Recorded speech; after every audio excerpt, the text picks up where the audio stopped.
got a different project here today. It's not a guitar this time. This is a freestanding structure. He's going to be placed in front of an ice cream stand in Musquodoboit Harbour, actually called Polar Bear Express. I don't think they'd have any problem with me mentioning that, since it's an advertising prop. That's what he's going to be, a freestanding structure. He's double-sided, so he'll be placed out by the street. I'd like to just show you the process I would use to take something like this from the design concept to the finished product. Is plywood, and anyway, come along for the ride. And if you subscribe to my channel so I can get rich and famous, I will buy you an ice cream, but you have to meet me at Polar Bear Express in Musquodoboit Harbour. Let's do it. I'll build this reference material in Photoshop. Here you can see I have different layers with, you know, different things on it. You know, ice cream and the shirt, the shorts. I kind of build this thing with, I try to build the reference material with real subject matter, because I like to have a reference material that's realistic. The white perimeter represents a 4x8 sheet of plywood. So this is going to be 3/4 inch plywood cut out. He's going to be double-sided, so the same inch is basically a mirror image on the other side. All right, so this is going to be the printed version. You can see we've got photo paper. I like to use that because it's nice and clean. And we also have a transparency here. All right, here's the next stage. I set my projector up here. You can see I have a transparency that I printed out on the computer. This is the image we did in Photoshop. You can see that, you know, I can adjust him here, whatever, up and down. And so here we have him projected up onto the plywood. We're going to trace the perimeter of him, just the outline, no details, so we can cut out the actual shape.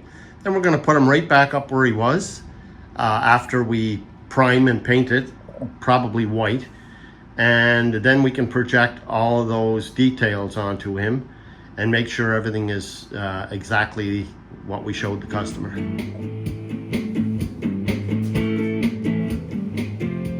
We're going to cut that out.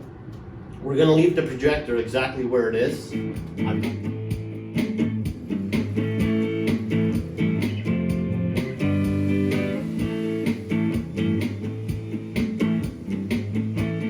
So we've got this guy all cleaned up. The edges are all pretty smooth, and I like to take the sharp edge off, just round them up a little bit.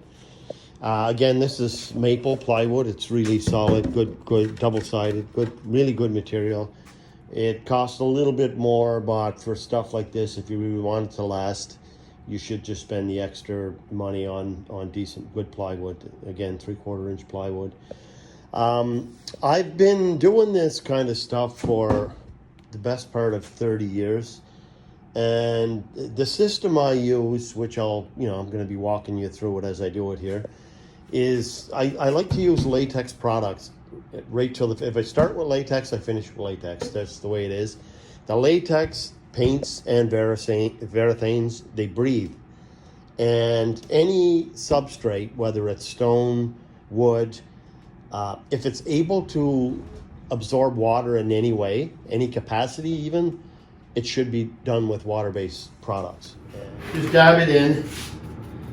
See, the little spots I'm going to fill, but I'm actually going to do them after I paint so I can see exactly where they are and how bad they are. There's a couple of little spots here, and I do it with fiberglass, and it works really, really well. All right, so you sand the edges well. I like to use a foam sander. These things are great. They kind of conform to the edges of the plywood. All right, so we've got our plywood cut out, painted 3 coats of primer/paint, sanded between coats, and I'm going to turn the projector on. Remember, we put the benchmark. We put a. You can't see it because I put paper behind here, but remember that's our mark behind here that we used to line them up with. And you can see that when I turn the projector on, he's perfect right on the. So now what I'm going to do is I'm just going to go in and these lines we have, I'm just going to give myself, these are major proportions here, tracing those lines.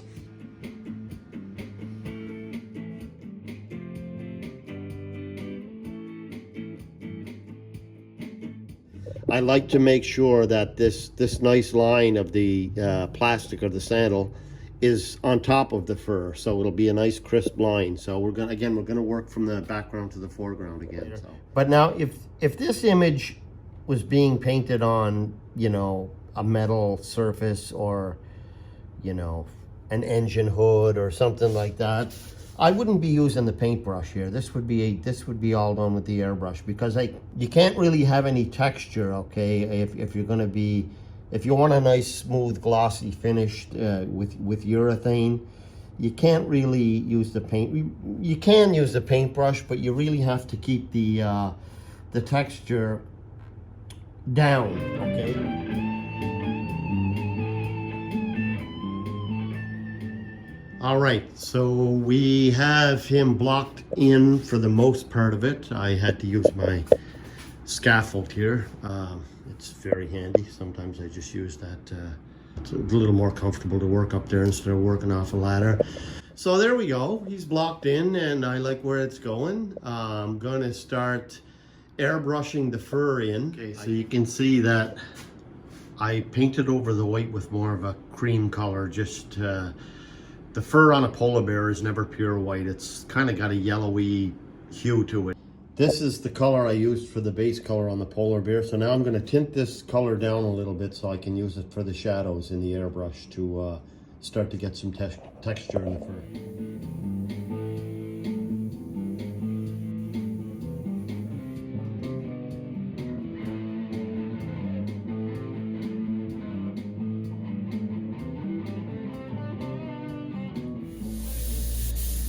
Now you can see this color there's a lot of blue in here. And outside you would see a blue cast on the white fur. Sometimes it's not, it's not obvious to the naked eye, but it's in everything. If you've got a blue sky over the world we live in, everything below it has a blue cast on it.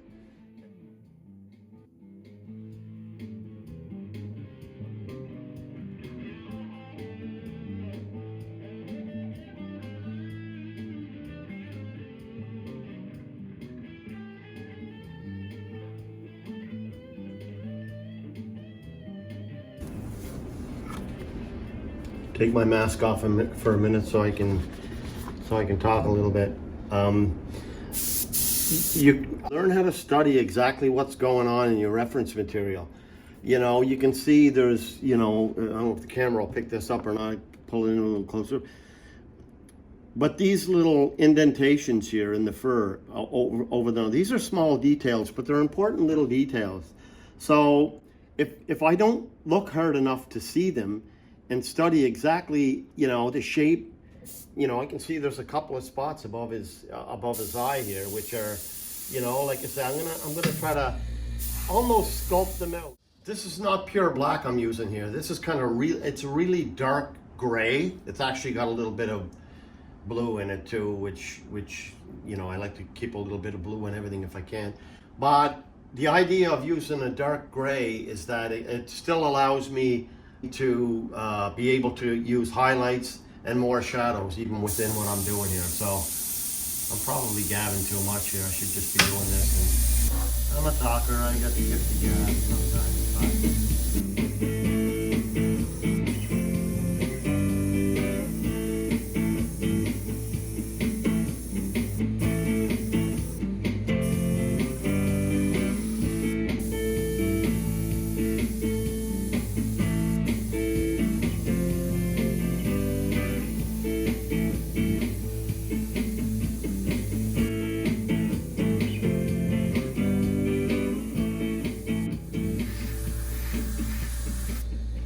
I blocked in all those shapes earlier with the paintbrush so they wouldn't get lost. And now I'm just bringing them back with the airbrush, and you can build it. And the nice thing about the airbrush is you can mix your paint on your canvas or your substrate, whatever you're painting on. If it's too light here, I can add black, and I can dust it on progressively. I don't have to just mix a solid color. I can regulate just how deep I want it to be, and adversely with the highlights you can do the same thing, you know. So this is great for highlights in the eye. I'm going to put a little highlight in his eye, and you're gonna see that when we put these little highlights in, the eye really starts to look like a real eye. I'm gonna do the same thing on the other side, kind of right. They don't have to be exactly the same, but see those little highlights really make them come alive. So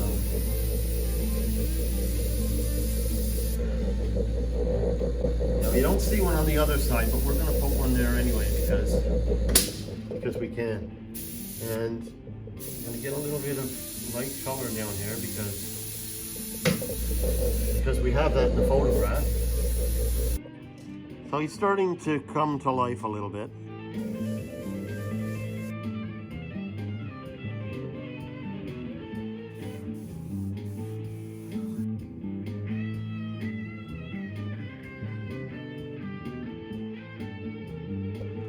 Okay, you see this area where his arm is coming out of the shirt. You see that nice little shadow there on the image I put together. So we're gonna airbrush that in. I'm gonna show you how I would approach something like this to make it look realistic.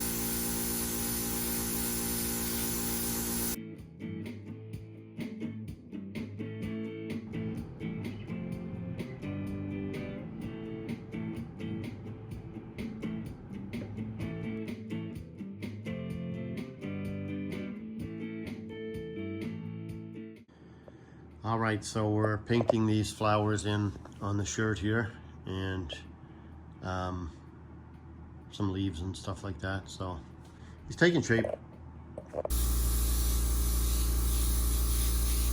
With this thing, I can work my way around. You see, you always pick a.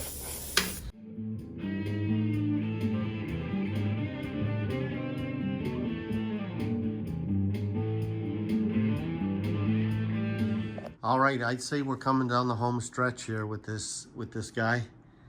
And again, on camera, for some reason, the shadows seem really dark. They're not that dark in real life. It's actually more subtle. So I don't know what's going on there. Again, these phones and cameras today, I'm using an iPhone Pro Max here, and they tend to enhance everything. And that can be good and it can be bad. In this case, it's not good because it's enhancing stuff that I don't want it to enhance. So anyway, I'm not gonna adjust it. He looks great in real life, so maybe outside he'll look a little better.